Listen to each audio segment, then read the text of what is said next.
Friends, welcome to TK kitchen. இன்றைக்கி நம்ம கிச்சனில் சூப்பரான ஸ்நாக் தான் பார்க்க போகிறோம். மழை நேரத்தில் சூடாக பஜ்ஜி சாப்பிடணும்னு எல்லாருக்கும் ஆசையாக இருக்கும். இன்றைக்கி நான் மிளகாய் பஜ்ஜி தான் செய்ய போகிறேன். வாங்க எப்படி செய்யுதுன்னு பார்க்கலாம். பஜ்ஜி மாவு தயார் பண்ண 1 கப் கடல மாவு எடுத்திருக்கேன். அதுக்கு அகலமான பாத்திரம் எடுத்துக்கணும். அப்போ தான் மிளகாயை டிப் பண்ண வசதியாக இருக்கும். கடல மாவை போட்டுக்கலாம். 2 ஸ்பூன் அரிசி மாவு, கொஞ்சமாக பெருங்காயம்,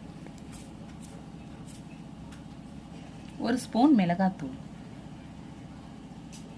கொஞ்சமாக ஃபுட் கலர் சேர்த்துக்கிறேன், தேவையான அளவு உப்பு. எல்லாத்தையும் நல்லா மிக்ஸ் பண்ணிக்கலாம்.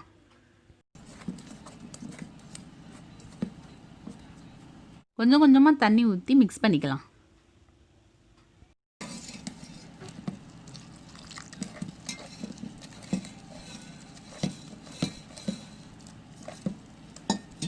மாவு ரெடி ஆயிடுச்சு. இந்த பதம் வரைக்கும் நம்ம மிக்ஸ் பண்ணிக்கணும் தண்ணி ஊற்றி.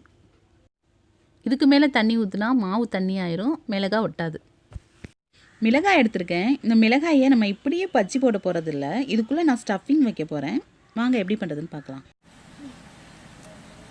கத்தி வச்சு இந்த மாதிரி சைடில் நீங்கள் இந்த மாதிரி கீறிக்கிட்டிங்கன்னா உள்ளே உள்ள சீடெல்லாம் ஈஸியாக எடுத்துடலாம். கையெல்லாம் எரியும் கை வச்சோன்னா, அதனால் நம்ம இந்த மாதிரி கத்தி வச்சு எடுத்துக்கிட்டோம்னா நம்மளுக்கு கையில் எரிச்சல் ஏற்படாது. பாருங்கள், எல்லா சீடையும் எடுத்தாச்சு. இதே மாதிரி எல்லா மிளகாயில் உள்ள சீடெல்லாம் எடுத்துப்போம். பிகினராக இருந்தால் கொஞ்சம் கேர்ஃபுல்லாக பண்ணுங்கள். இதுக்குள்ளே பொட்டேட்டோ ஸ்டஃபிங் வைக்க போகிறேன். மிளகாய் பஜ்ஜியை சும்மா சாப்பிட்றத விட பொட்டேட்டோ ஸ்டஃபிங் பண்ணி சாப்பிட்டோன்னா செம டேஸ்ட்டாக இருக்கும். 2 உருளைக்கிழங்கு எடுத்திருக்கேன். இதை நல்லா வேக வச்சு எடுத்து வச்சுருக்கேன். இதையும் சேர்த்துக்கலாம். ஒரு வெங்காயம், சின்னதாக ஒரு பச்சை மிளகாய். பச்சை மிளகாய் உங்களுக்கு ரொம்ப ஸ்பைஸியாக நீங்கள் சாப்பிடுவீங்க அப்படின்னா பச்சை மிளகாய் சேர்த்துக்குங்க. இல்லை வேணான்னா கூட நீங்கள் சேர்க்க தேவையில்லை, ஆப்ஷனல் தான் பச்சை மிளகாய். அடுத்து ஜீரகம் கொஞ்சமாக தான், ஒரு 1/2 டீஸ்பூன். கொத்தமல்லி. நான் கொஞ்சமாக மிளகாத்தூள் சேர்த்துக்கிறேன். நீங்கள் ஸ்பைஸியாக சாப்பிடுவீங்கன்னா நீங்கள் அதிகமாக சேர்த்துக்கோங்க. தேவையான அளவு உப்பு.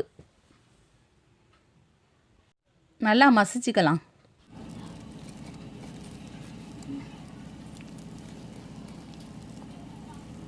கையாலேயே நல்லா மசிச்சாச்சு.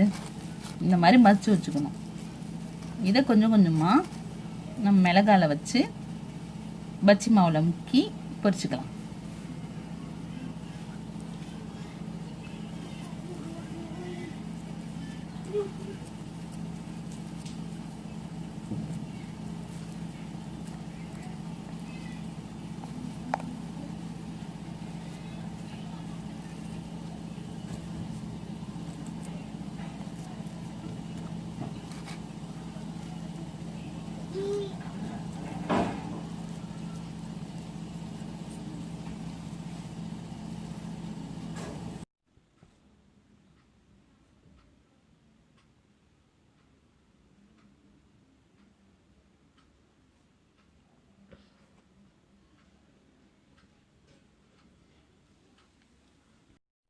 ஏற்கனவே நான் ஆயில் ஹீட் பண்ணி வச்சுருக்கேன். இந்த ஆயிலில் 2 ஸ்பூன் எடுத்து நான் மாவில் ஊற்றிக்கிறேன். அப்போ தான் பஜ்ஜி முறுமுறுன்னு வரும்.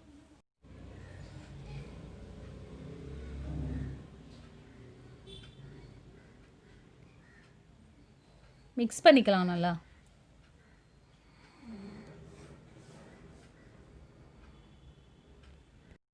மிளகாயை நல்லா மாவில் முக்கிக்கலாம்.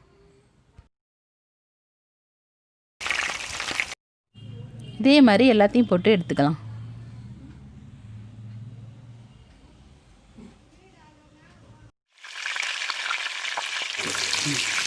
பஜ்ஜி ரெடி ஆயிடுச்சு. நம்ம பஜ்ஜியை எடுத்துக்கலாம். பஜ்ஜியெல்லாம் எடுத்தாச்சு. கட் பண்ணி வச்சுருக்கேன். இந்த பஜ்ஜியை நான் எப்படி உள்ளே இருக்குன்னு கட் பண்ணி காட்டுறேன். பாருங்கள் எவ்வளோ சூப்பராக உள்ள ஸ்டஃபிங் இருக்குது பாருங்கள். மிளகாயில் உள்ள சீட்ஸ் எல்லாம் எடுத்ததால் காரம் இருக்காது. அது மட்டும் இல்லாமல் மிளகாய்க்குள்ளே நம்ம பொட்டேட்டோ ஸ்டஃபிங் வச்சுருக்கோம், அதனால் டேஸ்ட்டாகவும் இருக்கும். இந்த ரெசிபியை கண்டிப்பாக நீங்கள் ட்ரை பண்ணி பாருங்கள். கண்டிப்பாக ட்ரை பண்ணி பார்த்துட்டு உங்களோட கமெண்ட்டை எங்களுக்கு அனுப்புங்க. லைக் பண்ணுங்கள், ஷேர் பண்ணுங்கள். இது வரைக்கும் எங்களோட சேனலை நீங்கள் சப்ஸ்கிரைப் பண்ணலைன்னா சப்ஸ்கிரைப் பண்ணுங்கள். பக்கத்தில் உள்ள பெல் ஐக்கானை கிளிக் பண்ணுங்கள்.